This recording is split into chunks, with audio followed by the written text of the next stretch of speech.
Amemuingizia uume wake mdomoni. Watu wanauma, sisi ni wazazi tunahangaika kule leba peke yetu. Aliyeingiza uume wake kwenye mdomo wa mtoto akamatwa na polisi mkoani Tabora.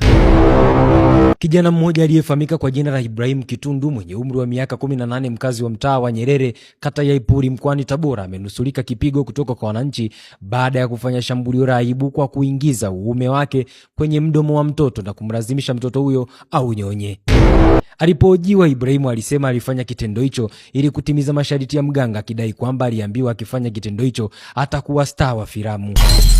Tukio hilo limeamsha hasira kali za wananchi baada ya kupokea taarifa za mtoto huyo kufanywa kitendo hicho ambacho ni uchafu, ukatili na shambulio kubwa la aibu.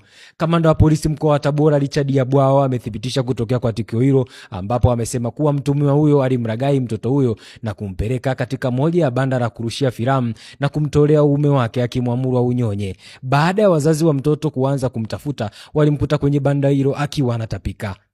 Aidha, Kamanda Bwao alisema baada ya mahojiano maalum, mtuhumiwa alikiri kuhusika na tukio hilo ambalo linahusishwa na imani za kishirikina na kwamba uchunguzi bado unaendelea.